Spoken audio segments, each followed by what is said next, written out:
Selamat pagi Bapak Ibu semua, selamat datang di Trimega Webinar. Perkenalkan, nama saya Mabelista Disanti Biset, selaku moderator pada hari ini yang akan memandu acara ini dari awal hingga akhir. Seharusnya hari ini moderatornya adalah Pak Wilino Sitorus selaku Head of Research kami, namun karena ada satu dan lain hal, beliau tidak bisa hadir pada hari ini. Nah, hari ini tema webinar kita adalah BBRI, yaitu menjawab tantangan di tengah persaingan digital.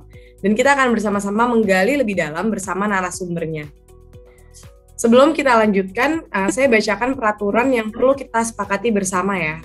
Yang pertama adalah jika Bapak Ibu semua mempunyai pertanyaan, bisa langsung drop di kolom Q&A, lalu pertanyaan akan dipilih langsung oleh saya dan dijawab oleh narasumber.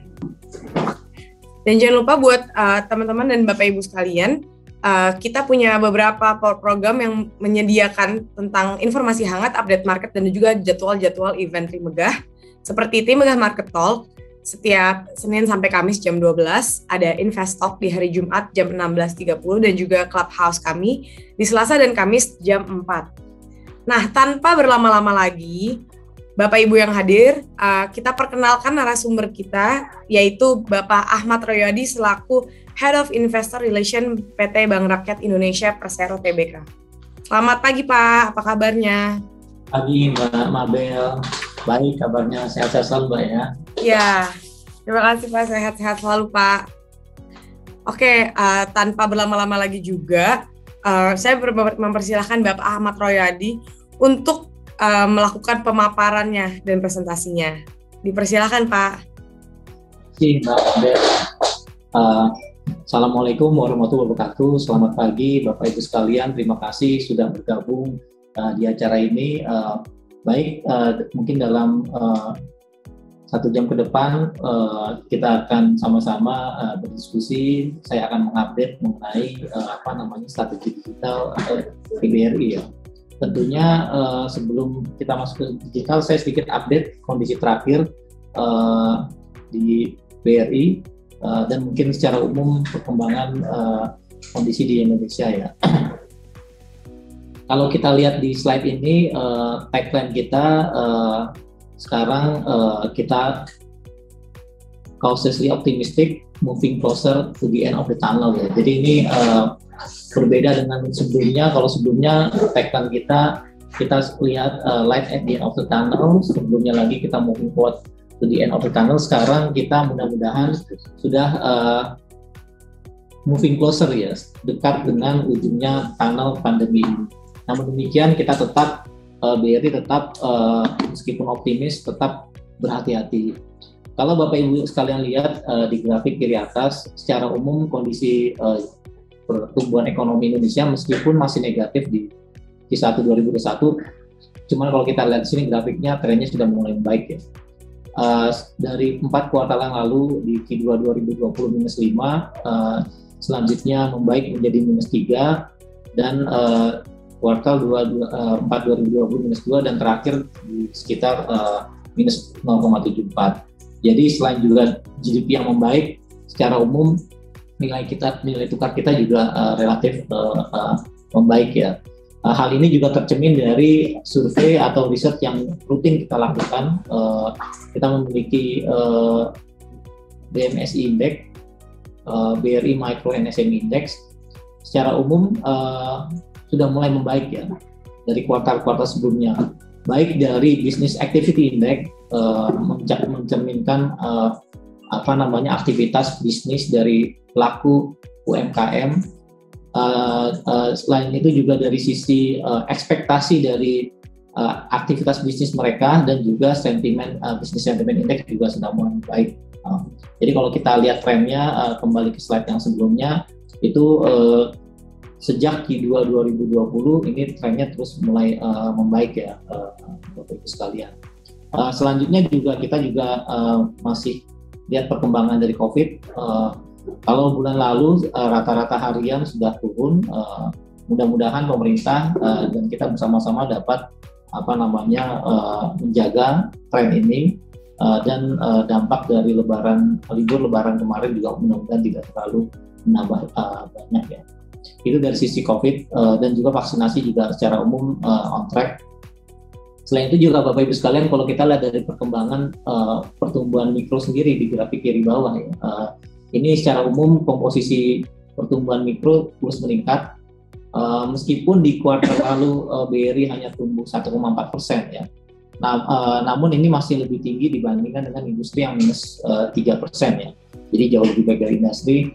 Dan juga pertumbuhan kredit BRI didukung oleh segmen yang menjadi penopang BRI, yaitu segmen mikro ya. Kalau kita kembali ke slide sebelumnya, kita lihat pertumbuhan di mikro di slide sebelumnya 12,4%. Slide komposisi pinjaman pertumbuhan 12,4%, sehingga kalau kita lihat di grafik kanan bawah, tren komposisi mikro terus meningkat. Ini sesuai dengan aspirasi BRI yang ke depan kita inginkan bahwa di akhir 2025 komposisi komposisi pinjaman mikro BRI terus meningkat. Selanjutnya juga hal yang membuat optimis ini juga didukung oleh nggak hanya pertumbuhan dari kredit, namun juga pertumbuhan dari debitur ya. Di sini kita lihat pertumbuhan loan yang 12,4% ini juga didorong oleh pertumbuhan debitur baru ya, atau new borrowers ya. Jadi tidak hanya peningkatan dari ticket size atau rata-rata pelakuan, tapi juga didukung oleh peningkatan nasabah baru. Secara year-on-year tumbuh 14,1% atau sekitar hampir 2 juta nasabah baru ya. Ini cukup menggembirakan. Di sisi lain juga kami masih terus fokus untuk menjaga dari kualitas aset ya. Seperti kita sama-sama ketahui di slide berikut sebelumnya, kita lihat bahwa loan quality kita masih cukup terjaga ya. Selain itu juga untuk memitigasi risiko dari pemburukan kredit, kita menjaga juga kecukupan pencadangan. Di akhir tahun Q1 2021, NPL coverage atau rasio pencadangan yang kita bukukan terhadap NPL sudah mencapai 254%. Jadi katakanlah dari NPL 100 kita sudah memiliki pencadangan 250. Dari sisi loan at risk juga atau pinjaman-pinjaman yang beresiko juga terus meningkat, coverage-nya menjadi 27,1%. Hal tersebut juga secara umum menggambarkan peningkatan pertumbuhan kredit, kualitas kredit yang relatif jaga ini berdampak positif terhadap profitabilitas dari BRI ya. Kalau Bapak Ibu lihat di sini di grafik kanan bawah, garis yang biru atas, pendapatan bunga bersih BRI di Q1 2021 mencapai 22,8 triliun. Atau menariknya ini sudah lebih tinggi dibandingkan masa sebelum COVID ya. Di Q1 2020 yang tercatat 20 triliun. Jadi kalau kita lihat trennya membaik, di Q1 2020 20 triliun. Ini sudah lebih baik ya, pencapaian pendapatan bunga bersih. Beberapa hal yang mendukung dari peningkatan pendapatan bunga bersih ini, pertama dari cost of fund yang terus turun ya. Kalau Bapak Ibu lihat di grafik kanan kiri atas, cost of fund trennya terus menurun. Ini mendukung dari pencapaian pendapatan bunga bersih. Selain itu juga tadi yang seperti kita sudah diskusikan, peningkatan komposisi kredit mikro di BRI ini juga mendukung peningkatan dari NIM. Kalau dari sisi margin, seperti yang tercantum di kanan atas, NIM BRI juga di Q1 2021 kembali mencapai 7%, atau telah kembali ke level sebelum COVID di Q1 2020 yang juga tercatat 7%. Itu dari sisi pendapatan bunga bersih. Dari sisi PPOP atau pendapatan operasional sebelum biaya provision atau biaya CKP juga tercatat 18,4 triliun atau telah lebih baik dibandingkan dengan sebelum COVID ya, di Q1 2020 yang tercatat sekitar 16,5 triliun ya. Selain dari tadi pendapatan bunga bersih yang terus meningkat, fee income juga berkontribusi terhadap kenaikan pendapatan operasional. Namun demikian, kembali lagi mengingat masih cukup banyak pinjaman yang di-raise dalam rangka COVID, kita juga terus menambah pencadangan ya. Seperti kita lihat di sini pencadangan di Q1 mencapai 9 triliun, sehingga laba BRI di Q1 2021 mencapai 6,7 triliun. Masih sedikit turun dibandingkan tahun lalu yang tercatat sekitar 8,3 triliun. Jadi masih turun negatif secara year on year. Namun dari sisi pendapatan operasional telah sangat baik ya Bapak Ibu sekalian. Nah, ke depan BRI sangat siap untuk menghadapi tantangan ke depan. Di sini kita lihat investment thesis yang BRI miliki. Jadi alasan kenapa Bapak Ibu pemegang saham memilih saham BRI. Tentunya yang pertama, seperti kita ketahui, BRI leading dan memiliki posisinya sangat baik untuk men-serve atau melayani segmen yang merupakan keunggulan BRI. Ya, ini mikro dan ultra mikro ya. Kalau kita lihat dari slide berikutnya, ini merupakan potret dari segmen pinjaman di Indonesia ya. Di grafik di piramid paling bawah, kita lihat di sini warna oranye ini segmen mikro dan ultra mikro. Dibanding segmen lain, segmen ini sangat besar ya. Namun yang menarik, meskipun segmen ini secara komposisi paling besar dan secara umum segmen ini memberikan yield yang lebih tinggi dibanding segmen lainnya, namun kompetisinya tidak terlalu ketat ya dibandingkan 10 tahun lalu katakanlah. Hanya beberapa bank yang men-serve segmen ini. Jadi ini posisi BRI, positioning BRI bahwa BRI fokus di segmen yang secara umum masih luas dan terus bertumbuh ya. Ini tentunya ke depan juga akan menjadi fokus BRI untuk terus meningkatkan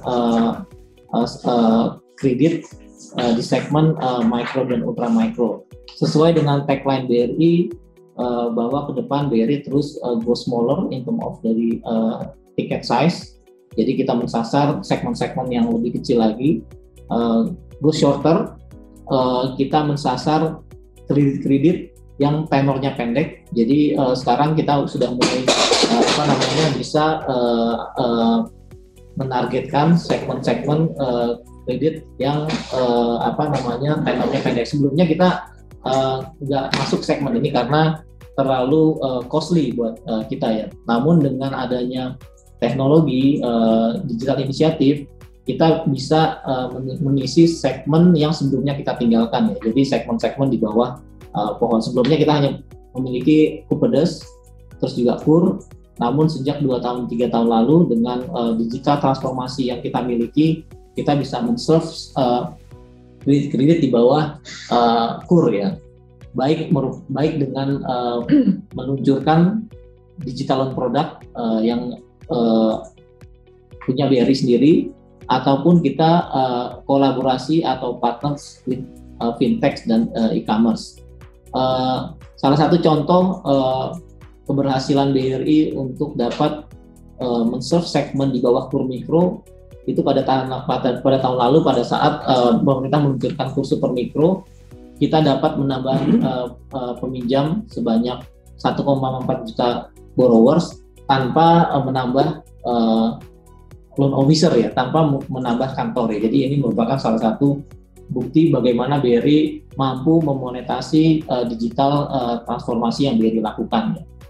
Ke depan juga BRI terus fokus dengan untuk men-serve segmen ini karena kembali lagi segmen mikro dan ultra mikro ini sangat besar. Kalau kita lihat di slide berikutnya, dari sekitar 45 juta pelaku UMKM, pelaku termasuk ultra mikro, lebih dari 30 juta masih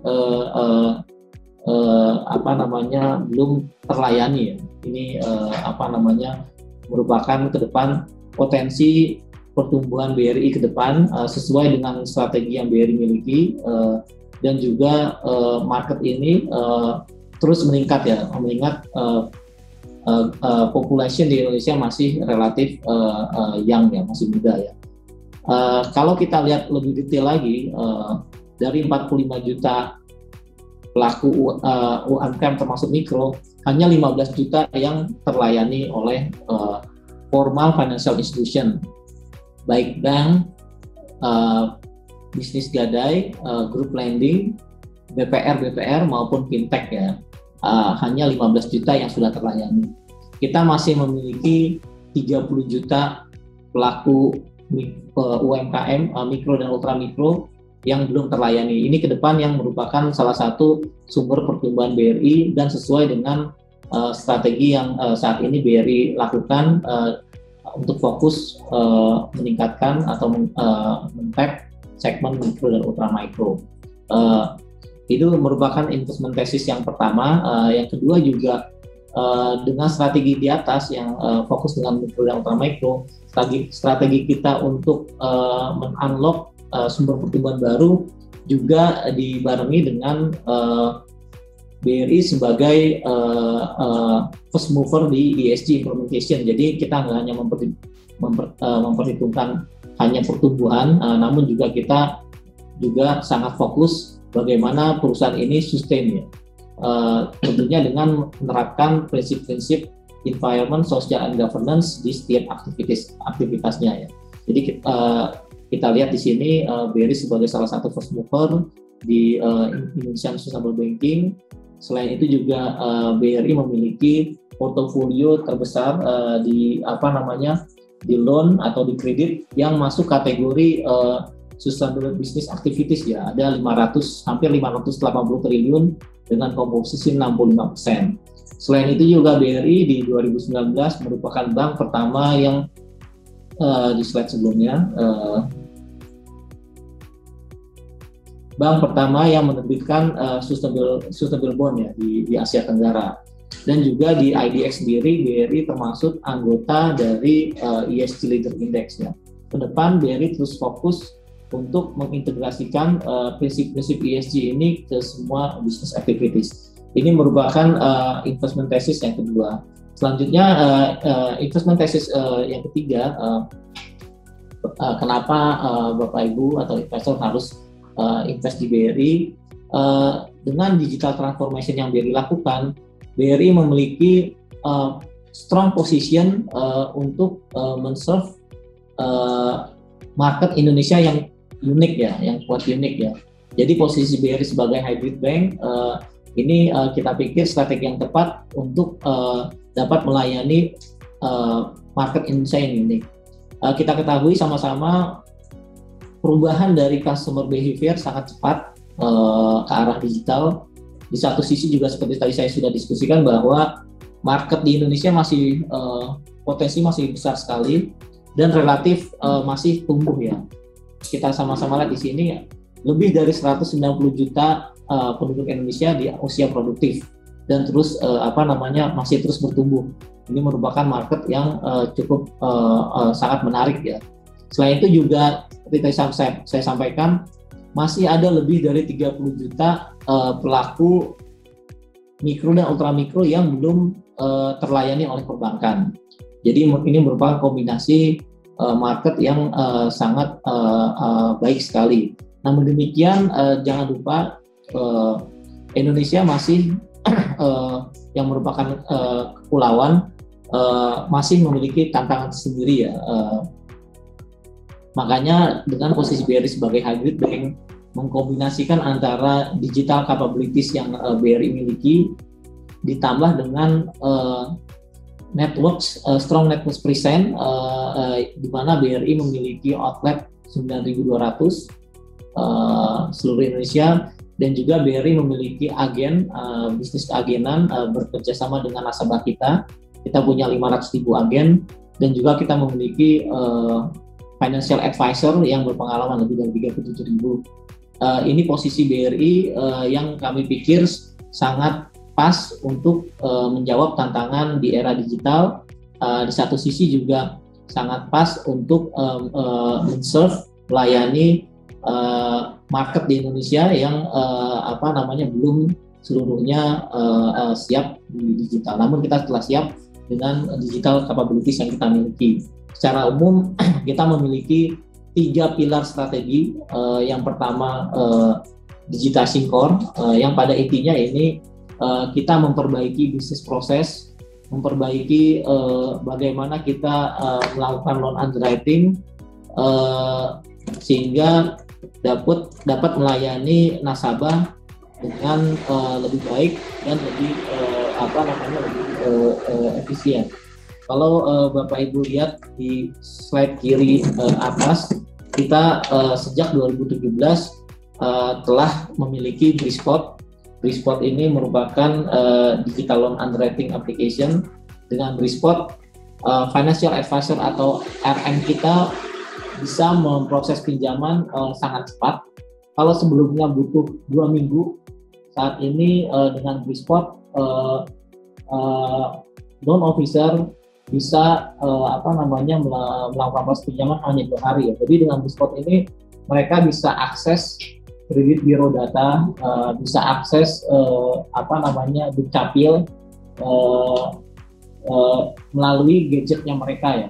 Kalau Bapak Ibu lihat di layar ini, di slide ini, contoh dari Brispot ya. Loan officer juga bisa melakukan geotagging atau dari kolateral dari nasabah ya. Jadi ini sangat memudahkan. Proses pinjaman juga bisa diputus melalui Brispot ini. Ini salah satu strategi BRI dalam menjawab tantangan ke depan. Jadi kembali lagi, meskipun dari sisi business environment sangat mendukung, artinya segmen mikro dan ultra mikro yang terus berkembang, dan juga dari sisi kompetisi nggak terlalu ketat, namun juga BRI terus berusaha memperbaiki dari sisi bisnis proses dengan Brispot. Ini juga yang faktor yang mendukung pada saat tahun lalu pemerintah meluncurkan kurs super mikro dengan yield yang cukup baik 19%, dengan tiket size yang lebih kecil 10 juta, kita dapat menambah 1,4 juta borrower tanpa menambah loan officer atau tenaga pemasaran. Yang kedua, dari sisi digitizing core, strategi kita dalam hal pengembangan networks dengan memaksimalkan keberadaan Briling atau agen Briling. Jadi agen Briling ini sebenarnya mereka nasabah BRI yang memiliki toko atau kios kecil. Kita pilih, kita seleksi, jika memenuhi syarat, maka transaksi perbankan, transaksi keuangan bisa dilakukan di kios-kios mereka ya. Kita menerapkan sharing fee income. Jadi setiap fee income yang dihasilkan kita bagi 2, 50-50, 50-50. Dengan strategi ini BRI ke depan untuk melakukan penetrasi ke nasabah-nasabahnya tidak memerlukan pembukaan outlet lagi ya. Jadi cukup bekerja sama dengan agen Briling yang saat ini hampir 500.000 agen ya. Total nasabah BRI sebenarnya ada 12 juta. Kita pilih kembali lagi yang memenuhi kriteria, sekarang ada hampir 450.000 ya. Jadi dengan ini BRI nggak harus merekrut pekerja, nggak harus menyewa tempat, cukup bekerja sama dengan agen-agen Briling kita. Selama 1 kuartal lalu, volume transaksi yang dihasilkan dari agen ini mencapai 251 triliun. Ini cukup tinggi sekali ya, dan bisa menghasilkan fee income bagi BRI hampir 300 miliar rupiah ya. Selain itu juga dengan keberadaan agen Briling ini nggak hanya layanan perbankan yang dapat dilayani, namun juga agen dapat melakukan referral ya. Selama ini sudah 100.000 agen yang kita dapat memberikan referral kepada loan officer kita. Selanjutnya juga dalam waktu dekat kita akan mengembangkan BRIMO. Ini adalah BRI Mobile BRI. ke depan ini akan kita terus tingkatkan menjadi super apps ya. Saat ini sudah 10 juta active user. Sebenarnya BRI memiliki 140 juta nasabah peminjam, nasabah penyimpan. Ini merupakan potensi ke depannya. Saat ini baru 10 juta yang sudah menjadi active user ya, atau meningkat cukup signifikan dibanding sebelumnya 4 juta. Ini merupakan strategi pilar BRI yang pertama. Kalau kita kembali ke digital strategi BRI yang 3 pilar ini, kedua strategi BRI adalah meng-create sebanyak mungkin digital ekosistem ya. Kita melakukan partnership dengan P2P lending, dengan e-commerce, dengan ride hailing, seperti Gojek and Grab, untuk meng-create atau bergabung dengan digital ekosistem kita. Beberapa faktor yang mendukung strategi ini, salah satunya adalah BRI API atau BRI API, Application Programming Interface. Dengan menggunakan BRI API ini, partners baik ekosistem keuangan, ekosistem transportasi, ekosistem healthcare ini mampu melakukan koneksi dengan layanan BRI dengan sangat mudah ya. Mereka cukup mengunjungi sandbox BRI di developer di bri.co.id dan bisa terkoneksi dengan layanan BRI. Sejauh ini sudah lebih dari 200 partners yang terhubung dengan BRI API dan sudah bisa menggunakan layanan-layanan perbankan dari BRI.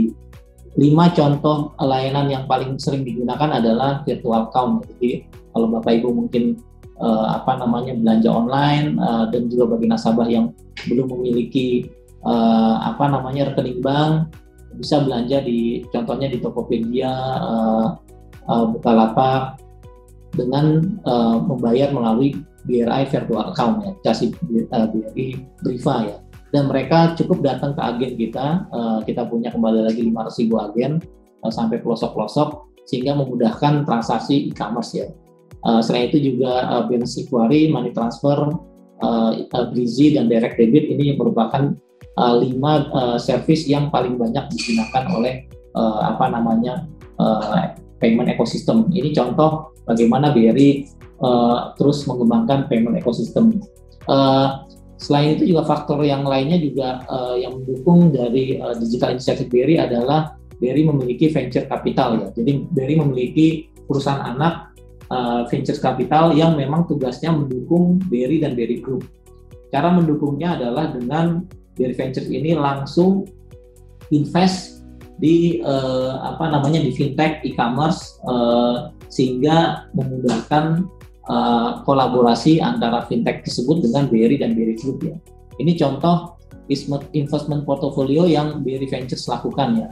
Ada invest di Investri, Link Aja, Ayopop, Vice Financial dan lainnya, Tanihub dan lainnya. Ini tentunya salah satu enabler atau strategi yang mendukung pengembangan digital inisiatif di BRI.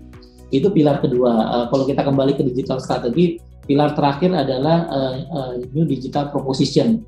Di sini BRI terus mencoba meng-create value proposition digital baru ya, dengan contohnya melakukan atau meluncurkan digital saving atau meluncurkan digital loan ya. Ada beberapa bisnis model yang BRI lakukan selain dari digital saving, khususnya di digital loan, baik dengan melakukan partnership dengan fintech dan e-commerce. Di slide berikutnya mungkin bisa ditampilkan digital loan BRI. Ini contoh bagaimana BRI terus mengeksplor sumber-sumber pertumbuhan baru ya. Di sisi kanan kita lihat BRI telah melakukan partnership dengan P2P seperti Investri. Sejauh ini sudah 500 miliar pinjaman yang disburse. Kita juga kerjasama dengan Gojek dan Grab dalam penyaluran KUR. Mereka memberikan driver-driver yang memiliki good feedback dari penumpangnya, dapat kita berikan KUR ya. Kita juga kerjasama dengan e-commerce seperti Shopee dan Tokopedia. Mereka memberikan toko-toko mereka atau merchant mereka yang memiliki feedback yang baik dari pembelinya. Ini juga kita dapat berikan kur ya. Total sejauh ini sudah 500 miliar ya total pinjaman melalui model digital partnership. Di satu sisi juga BRI mengembangkan digital loan product ya, seperti contohnya Pinang ini merupakan digital payroll loan, sedangkan Ceria ini merupakan pinjaman seperti pay letter ya, seperti kartu kredit yang tanpa kartu ya. Jadi di Ceria dan Pinang ini semua proses tidak menggunakan orang lagi, jadi menggunakan mesin ya. Jadi tidak memerlukan keterlibatan orang. Kita juga punya digital credit scoring. Sejauh ini sudah 100 miliar yang disalurkan dalam bentuk kredit konsumer Ceria, dan 77 miliar juga dalam bentuk payroll loan dalam bentuk Pinang ya, yang kita taruh di BRI Agro. Kita juga kolaborasi dengan Traveloka Pay Letter. Sejauh ini total sales sudah mencapai 393 miliar dengan outstanding 400 miliar. Total digital loan product, penyaluran digital loan product sudah mencapai 692 miliar ya. Jadi kembali lagi ini merupakan strategi BRI, investment thesis yang BRI miliki dalam hal terus meng-create sumber-sumber pertumbuhan baru ya. Terakhir mungkin investment thesis atau hal yang kenapa investor sama harus menginvest di BRI adalah BRI memiliki permodalan yang cukup kuat dan juga dapat terus memberikan dividen yang cukup sustain ya. Kalau Bapak Ibu lihat di sini, dividen payout BRI secara umum cukup stabil, bahkan terus meningkat antara 45 sampai 50, bahkan terakhir 65% ya. Ke depan dividen policy kita kurang lebih akan berkisar di 40 sampai 60% ya.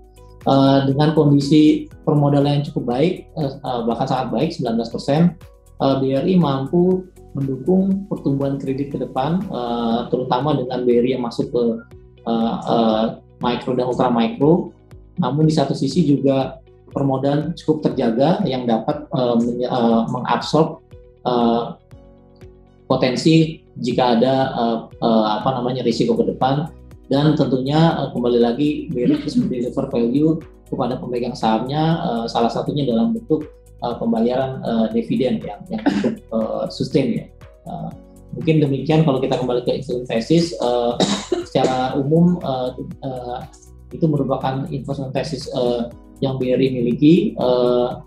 Jadi BRI nggak hanya tumbuh, nggak hanya meng-create bisnis, tapi juga BRI memberi makna bagi Indonesia atau giving value for Indonesia ya.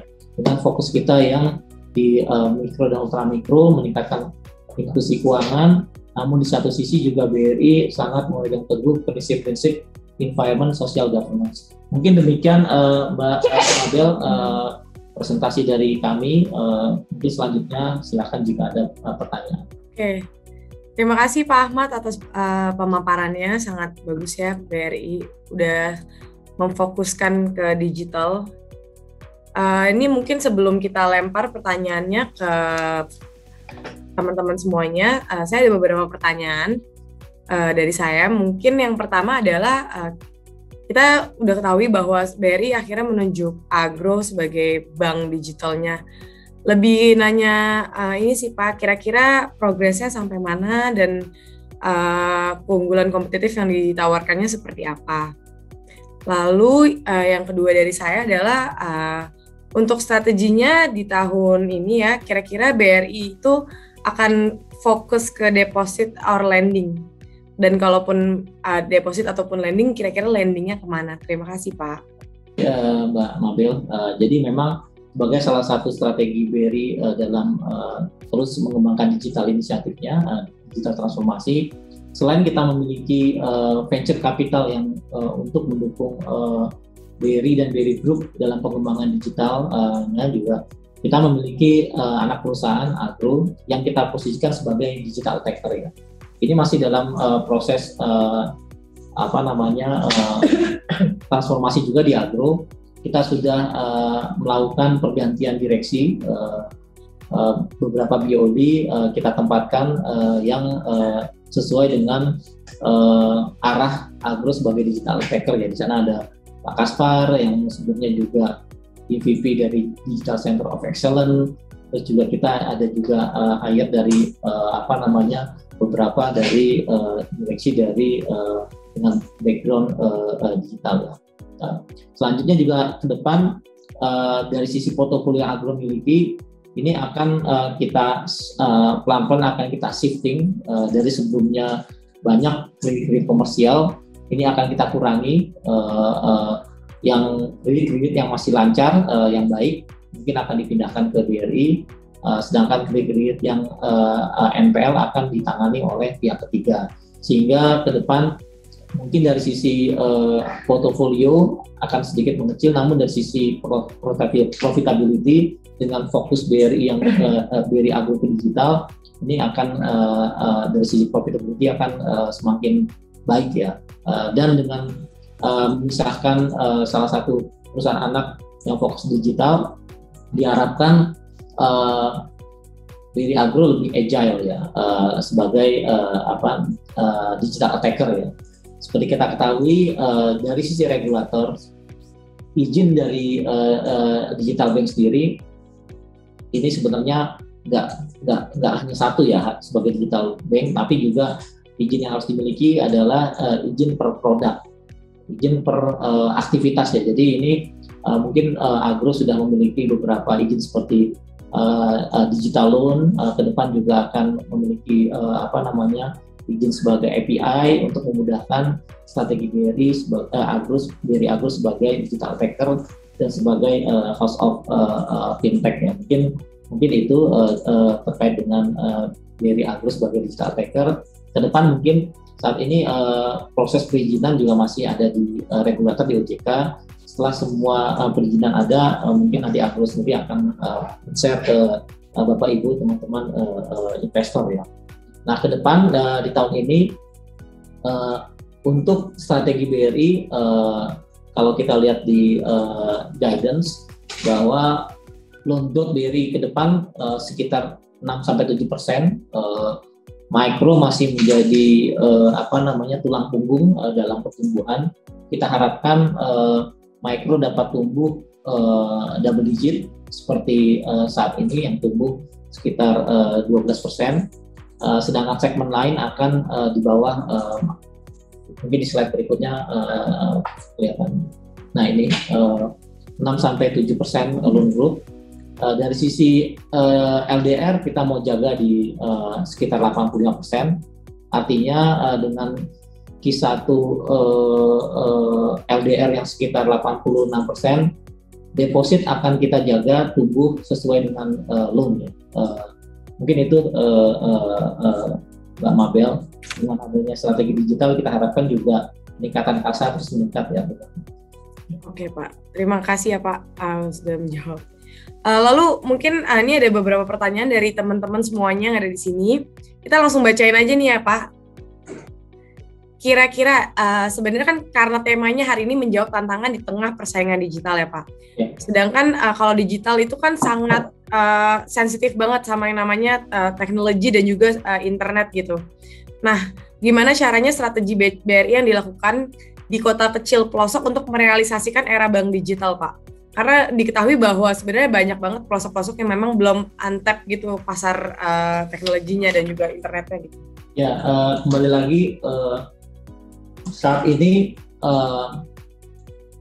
strategi BRI untuk menjawab tantangan tersebut, seperti tadi sudah saya share, BRI akan terus memperkuat posisinya sebagai hybrid bank. Okay. Jadi hybrid bank ini kombinasi ya antara kemampuan BRI dengan digital capabilities yang terus meningkat, terus membaik, dikombinasikan dengan jaringan yang BRI miliki ya. Jadi contohnya tadi berbedanya Indonesia mungkin dengan India atau dengan Amerika secara jarak dari timur Papua ke Aceh ini sama seperti mungkin New York, San Francisco ya. Tapi kita terdiri dari island, dari kepulauan, makanya BRI melihat nggak cukup suatu bank hanya memiliki digital capabilities tanpa didukung oleh physical networks ya. Kembali lagi market Indonesia cukup unik ya, meskipun ini untapped-nya masih banyak dan masih growing, tapi ada tantangan dari sisi kondisi geografis ya. Makanya BRI strategi kami memposisikan BRI sebagai hybrid bank ya. Jadi dengan keberadaan network kita, khususnya agen drilling, ini yang akan menjembatani ya, digital literacy kepada masyarakat yang belum 100% siap untuk ke arah digital ya. Kalau kita lihat di agen drilling ini, di slide agen drilling, ini merupakan salah satu transisi ya. Saat ini keberadaan agen drilling menurut kami sangat customer centric ya. Jadi sangat menjawab kebutuhan nasabah-nasabah kita yang di pelosok. Contohnya jika dia ingin melakukan transfer atau melakukan transaksi perbankan, cukup datang ke agen drilling kita. Agen drilling kita sudah dilengkapi oleh, kita namakan drilling mobile, suatu aplikasi. Jadi kalau dia mau transfer, cukup sampaikan saja, agen drilling akan melakukan transfer, agen drilling menerima uangnya dan akan menggunakan saldonya langsung transfer ke rekening tujuan. Ke depan agen drilling juga akan kita teruskan capabilities-nya, nggak hanya di slide berikutnya, nggak hanya layanan perbankan, namun juga beyond banking ya. Jadi kita memiliki drilling 2.0 yang ke depan kita arahkan agen-agen ini nggak hanya sebagai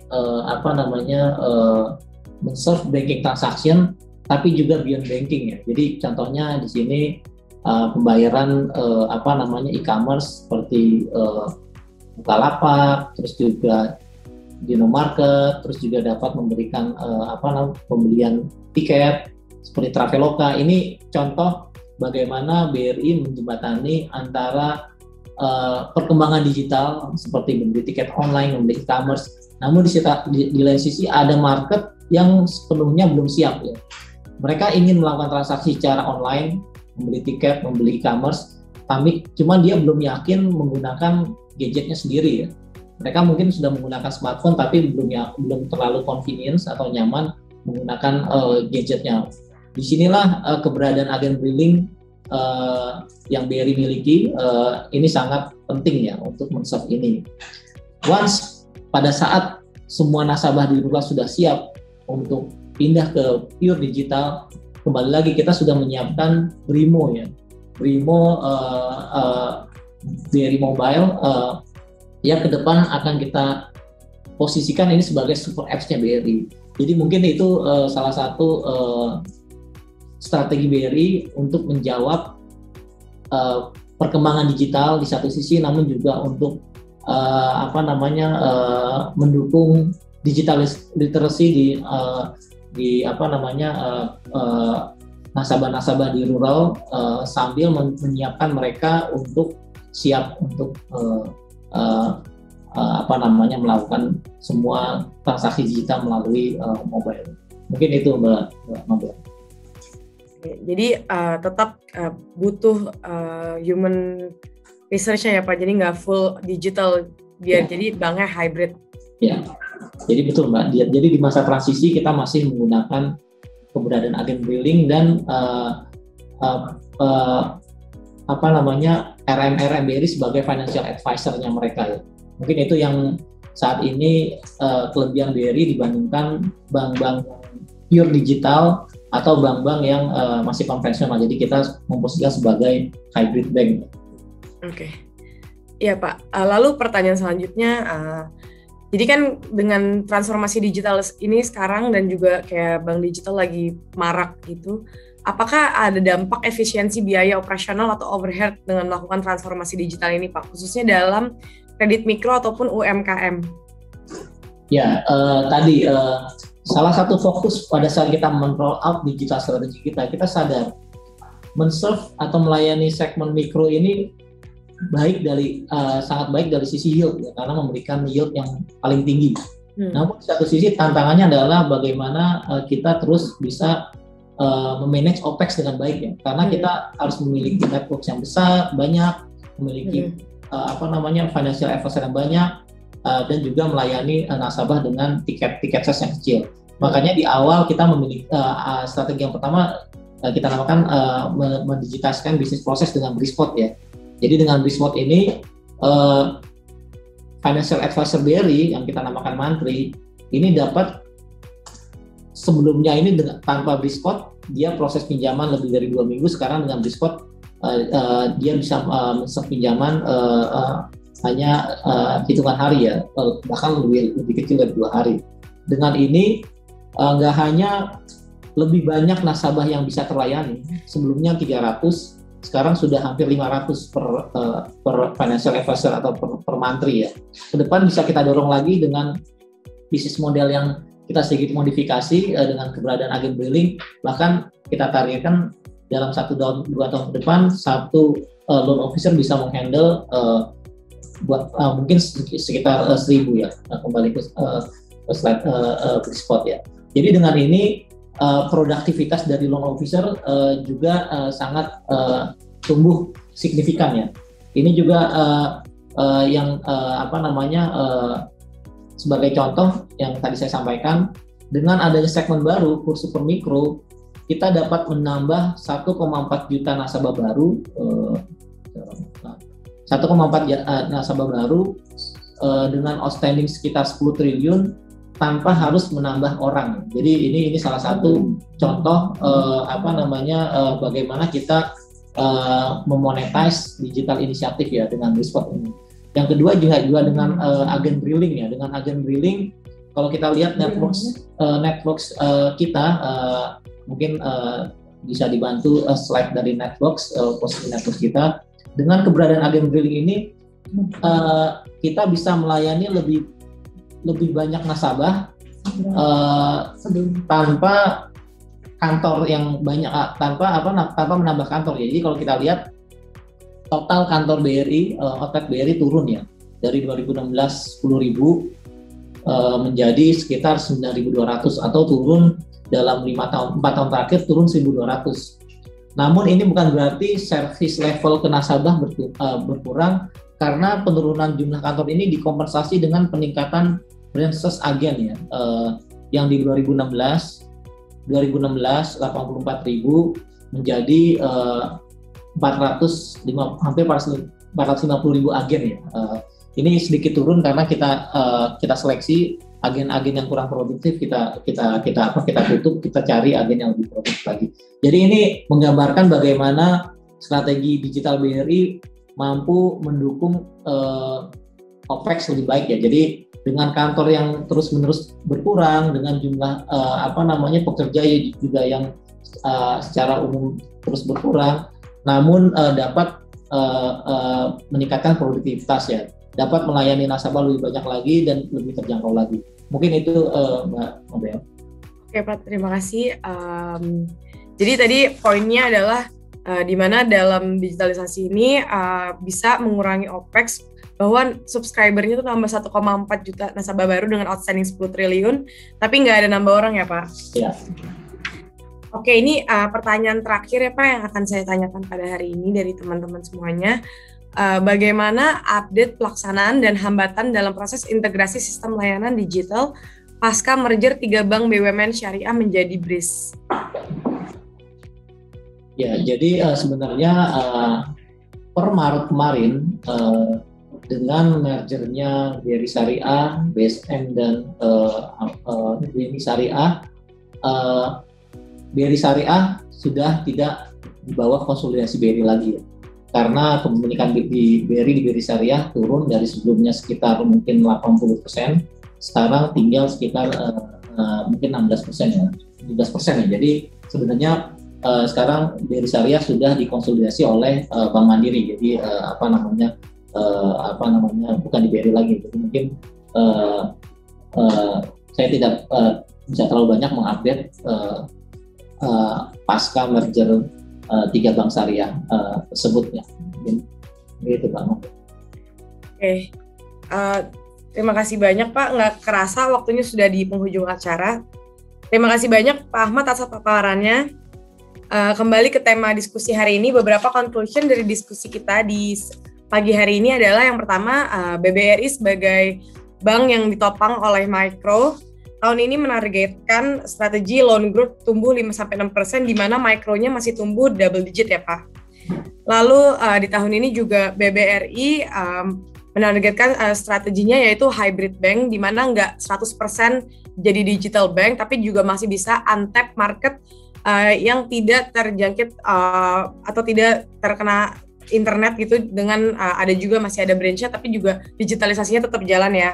Lalu ada 3 juga poin yang disediakan oleh BRI, yaitu digitalizing care, digital ecosystem, dan juga new digital proposition. Mungkin itu ya Pak yang paling penting dalam gimana caranya BRI menjawab tantangan di tengah persaingan digital ya. Oke, terima kasih banyak Pak Ahmad atas waktunya dan paparannya, dan juga teman-teman semuanya yang telah hadir dan mengikuti Trimegah webinar pada hari ini. Sebelum acara ini diselesaikan, Bapak Ibu bisa yang ingin membuka rekening saham atau reksadana di Trimegah dapat melakukan secara online melalui www.trima.trimegah.id, atau Bapak Ibu juga dapat menghubungi CS di Trimegah Sekuritas. Jangan lupa juga untuk download aplikasi Trima atau Trimegah Investment App di Play Store maupun App Store, dan pantau terus Trima Ideas, di mana ada ide-ide untuk trading setiap harinya. Oke, besar harapan kami dan paparan dan diskusi pada hari ini dapat memberikan manfaat kepada Bapak Ibu semua. Sampai jumpa di event Trimegas berikutnya. Selamat pagi. Terima kasih Bapak Ibu. Terima kasih Pak Ahmad.